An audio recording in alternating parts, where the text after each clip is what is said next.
Today, I want to continue with being safe. I just think it's an important subject. No, I'm not trying to fearmonger or anything like that. I figured it would come a couple times. Oh, I think you might be fearmongering. No, I'm not. I mean, I'm not into fear, and I don't want to. That goes off a lot, doesn't it, lately? I've got these alarms that go off that I'm supposed to drink water. That was my alarm to drink water, so hold on. You're probably going to hear some rain coming down. It's not raining hard, but it's sprinkling. But back to the safety. I am not fear-mongering. I think safety first. So if we can prepare and do the things that need to be done to keep us safe, that's my goal. I don't want anybody to live in fear. And I really don't appreciate it when you call me a fearmonger. So there, okay? But I do want to get into these tips on staying safe. Out boondocking, and then a couple for in the city. These are strange times. I think most of us know that, okay? And then later I wanted to just catch you up. I just got back from the senior center, and I'll tell you all about that. Had a nice meal. I'm really full, okay? And it's been kind of a busy day today. But first, I want to read you a letter. Yesterday's video was about, or the other day was about BLM land. And some of you still don't know what BLM means. BLM, it's Bureau of Land Management. It's a government department. But I'm going to read you this. Okay? This is from Ronnie M. My BFF and her neighbor went over the border, Mexican border, to fill their prescriptions because they both have MS. On the way back, the Border Patrol pulled them over and tore her pickup to pieces. She says, to pieces. She had to be hospitalized. Her husband was in the Navy, and she had the Navy pass on her vehicle. She should have told them she was an illegal breaking into the country, okay? So here's the issue. I'm not an expert at this, but I do know Arizona. I know the southern border. I know Border Patrol, and I know what they're about, and I know what rights they have. And I know that they're hiring a lot of young, gung-ho people for Border Patrol. I'm not saying they're all bad. They have a tough job. But it almost seems sometimes to me like they're bothering the wrong people. Okay? Right. They're nobody to mess around with. And if you think that this can't happen to you, well, I don't understand. I guess you think that maybe you've got a bubble around you. That for anybody who would make fun of this and to think that I'm fear-mongering, there's no bubble around you. I was terrified in Texas, near El Paso. I was terrified because I know what they can do. I know what they're right, what they can, what legally they can do. And they can mess with you big time. I remember way back down in when we used to go below Tucson is Nogales. Nogales, Arizona, and then Nogales, Mexico. Well, I remember way back.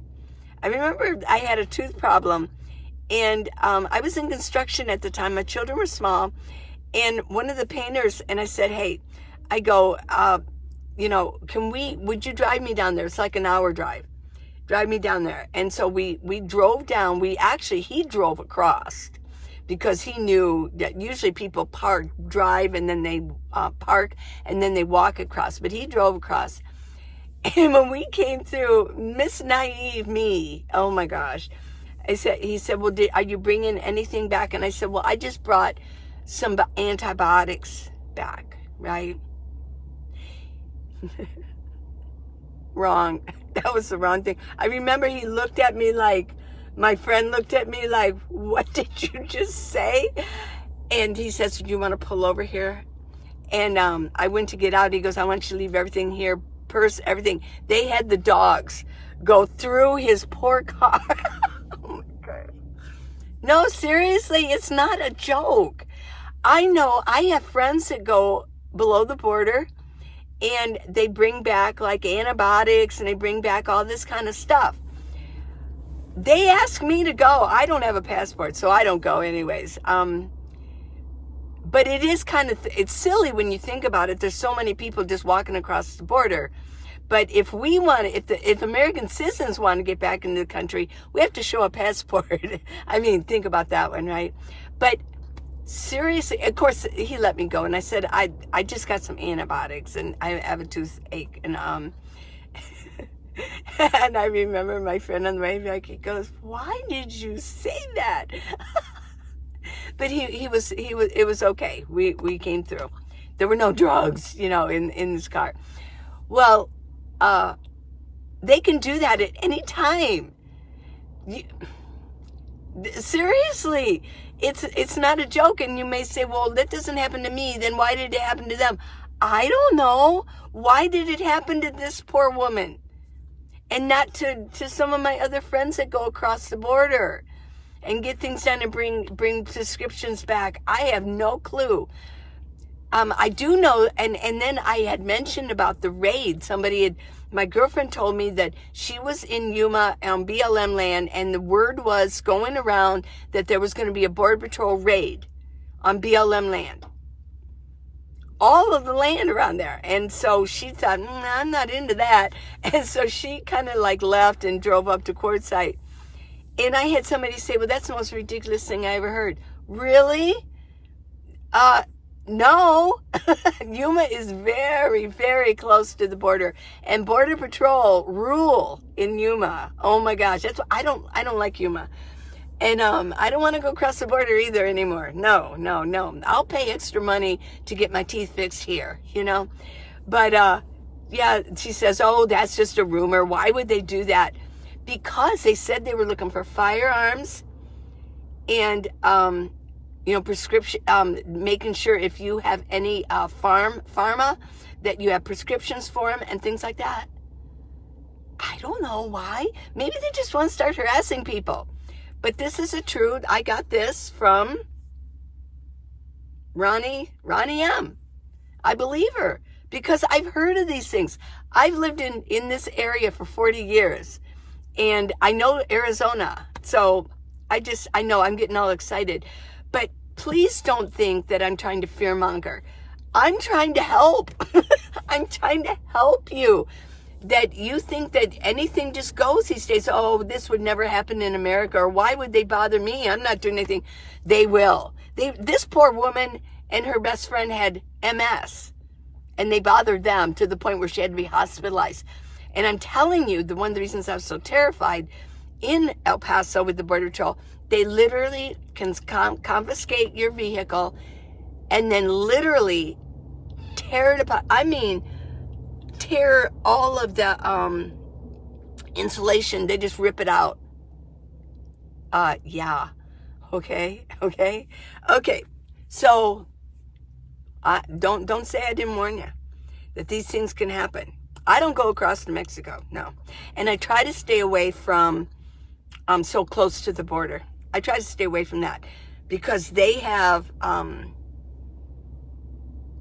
they can rule 100 miles radius of the entire United States, okay? I know what I want. They have authority. Okay, so as far as I took some notes, so hold on. If you're going to be out camping or boondocking and you love to just do it yourself, and there's a lot of you out there, I know you're out there and you like to do it. These are some reminders for staying safe. Stay observant and trust your instincts. Trust your gut feelings, okay? Leave if something feels off. If something doesn't seem right, leave. Just get in your car and leave. Here's a big one. Consider if you really do want to boondock, and a lot of you already do, but get a dog. Get a dog so that it can alert you. Sleep with your key fob next to you so you have the panic alarm near. Now, I'm also going to recommend that you get a safety tool or device. And I looked them up. And she said get one. It's called something Birdie. But they didn't have any on Amazon. They were all sold out. So I found another one, and I'll leave the link for it. It's the Timbal personal safety alarm. It has 130 dB loud siren with strobe light. And it's a self-defense alarm, and there were 5 colors available. I ordered one in teal. I know. This is my teal. It's like a teal, yeah. So, yeah, I ordered one. And keep it handy at all times. Tough times call for tough measures, right? Also, get a site near the campground host. Great idea. But you know, in some cases, if it's really somebody seriously ready to harm, the campground hosts, they don't get paid very much. I'm not so sure that they're going to be able to, or maybe even want to protect you. Do you know what I'm saying? In fact, some of the campground hosts don't even get paid. They get a free site, and that's all they get. But it might make you feel better. And if somebody's going to do something dastardly, they might not do it near the host. They might do it in another area. And then and it says befriend the rangers and the park staff. Good idea. One other thing is just say no. If somebody's trying to talk you into something, do not be afraid to think in your mind, that doesn't sound right. No, I don't want to do that. Another one is you need to have a plan. Get yourself a plan together. Think about this. Do you have an escape route? You don't want to just pull into into a site where if somebody blocks you in, you have no way to get out. Seriously. I always try to back in, and that way I can just kind of hop in and drive away. Here's another one. Know how to use if you have an iPhone, your emergency SOS feature. I know a lot of you have. I prefer iPhones. I don't know if Android has one, but I do know iPhone does. And also, you need to find your friends. Share your plans with your family and your friends. And if they have iPhones, share your location with them. Okay? Very important. Keep your keys handy. When you're sleeping, know where your keys are at all times. Okay? And here's another good tip. Go light on drinking and, smoking pot. Go light on that. Seriously. You don't want to be woken up and not have your senses about you. And stay aware. Stay aware of your surroundings, and be situationally aware when you're not inside in a locked vehicle. This is another thing too. Lock your vehicle. A lot of times, I've done it a few times where I wake up and go, oh my gosh, my door was unlocked all night.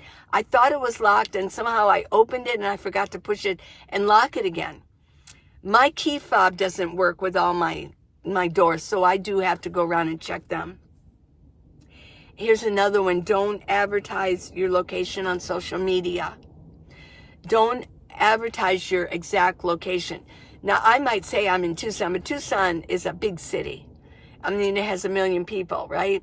So I'm not too worried about that I am in Tucson, but I don't like to share my actual location. Or if I do share that I frequent this one place, I just don't tell my schedule, right?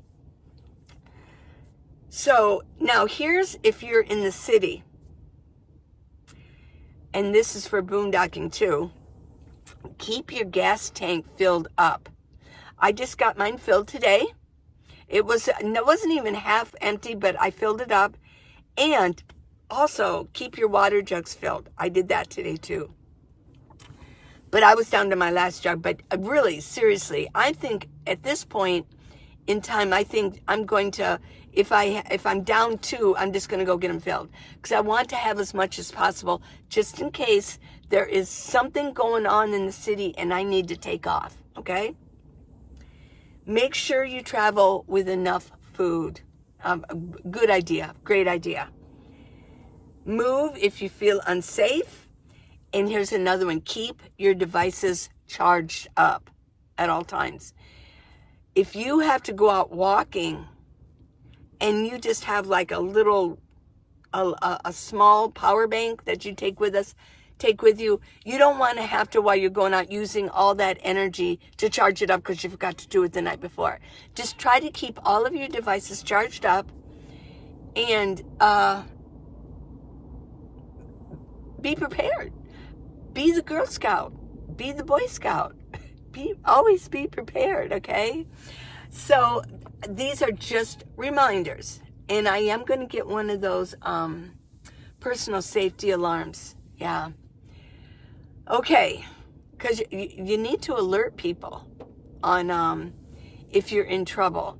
And if you're out boondocking, if you're on BLM land, you might be far away from somebody else. And these days, I don't even know, is somebody going to come to rescue you? Or is somebody really going to come to help? I don't know what's in the minds of people anymore. I know that times are changing. So if you're going to be out boondocking, go with a group. Be with your friends. Don't just go out by yourself, out in the middle of nowhere. You just ask. These days, you just don't know. There's a lot of new people that are living in their vehicles, and a lot of them have been forced into it. And ethics and morals aren't the same as they were even 5 years ago. Okay, so that's enough of that. Those are little tips for you to remind you. Keep your gas tanks filled up, everybody. Keep your water jugs filled up. Keep food, store some food, carry food in your rig, not just in your storage, because you might not be able to get back to get that. But keep food, enough water and food for a while. Okay, so I wanted to tell you about the senior center. So I went in, and it's a little bit the same as in Flagstaff, only there weren't as many people. Oh my gosh. In Flagstaff, there's like standing room only. So no, they don't stand up and say the Pledge of Allegiance or anything like that, like they do in Flagstaff. It's so cute in Flagstaff. But here the meals are delivered. They're made someplace else. They come in these great big like chefs, like big pans with lids on them, stainless steel. And then they have these little, they're like paper plates with little sections in them. And they give it to you that way. I had Salisbury steak with mushroom gravy and mashed potatoes. Brussels sprouts, I didn't like those. I didn't like the way they were fixed. They were kind of, but you know what? I ate half of them. They gave me quite a bit. I ate half of them because I know they're really good for me. I was a good girl, okay? I ate my Brussels sprouts. But I did. And then they had bread with butter. I didn't eat any of that. And then they had like a dessert. It was like a fruit compost, yeah. And I had a thing of milk. Boy, did that. I felt like I was in school. But I made a new friend. And we talked most of the time and then her husband didn't say anything. I thought, oh, he's kind of quiet. But right at the end, he goes, I'm not usually this quiet. He goes, I have a sinus headache. And I go, oh, that's okay. But they were a really nice couple, married almost 50 years. And we had a really good conversation. She never heard of the nomad lifestyle. She was in awe of it. I said, well, have you ever seen Bob Welch? She didn't. She goes, I don't even know who he is. We all think he's so famous, but he's not to everybody. He's not famous to everybody. So that's been my day. Got the water, got my van fueled up all the way. It's fueled up. Yay. Okay, so I'm going to enjoy the rest of my day, okay? And I hope you enjoy yours too. Go on minivanlee.com for neck gaiters. I've got 2 of them. It's a little chilly out. It was supposed to be nice and warm today, but it's a little chilly out today. And with the sprinkles. And if you want to give me a gift, you can. I've got all the amounts there. Just go on minivanlee.com and click on, it's easy to navigate. Yeah, you'll figure it out, okay? And it keeps me going. It helps support me, okay? So, again, I'm not trying to fearmonger anybody. I'm trying to keep all of you safe out there. And a lot of this stuff is for you even if you live in a house, right? Okay? Till tomorrow, everybody. Bye.